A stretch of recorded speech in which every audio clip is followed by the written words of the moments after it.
Welcome to the only daily podcast focusing on compliance news of the day. Each morning, start your day with a cup of coffee and Tom Fox, the voice of compliance, to hear about 4 of the top compliance, corruption, or leadership stories you will need to start your day. The Daily Compliance News is a production of the Compliance Podcast Network.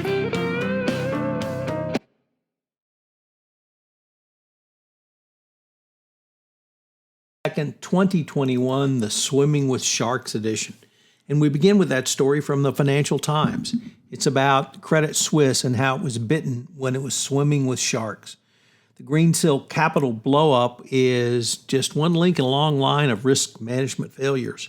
But it really all started with the top, where the new CEO who came in wanted to make a clean sweep of risk management and make it more business friendly. He brought in people from outside risk management who were operations folks and really cleaned house and risk management.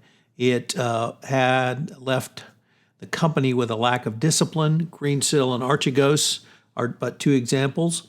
The bank is looking at anywhere from $15 to $20 billion losses from those 2 events alone.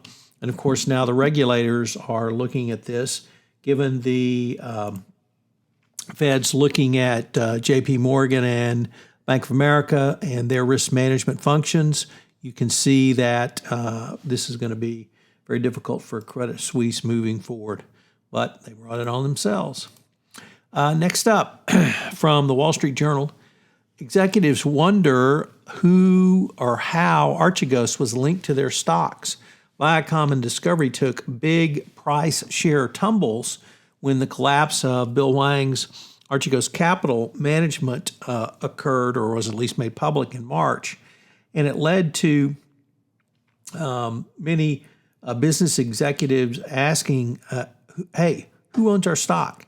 And what can we do about those who own it and put their portfolio in such risky positions that their losses will drag down companies? Unfortunately, when it came to Archegos, they were completely opaque and no one really knew what their holdings were. Really, no one knew what their holdings were. And this has now caused companies to ask for more regulatory oversight on this matter.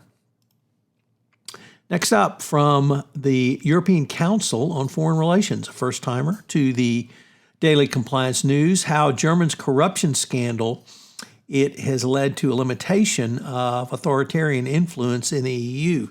This series of corporate scandals, which has shaken Germany, obviously Wirecard being the most foremost, has led to the resignation of several parliamentarians from the ruling Christian Democratic Union and falling poll results of the party ahead of September general elections.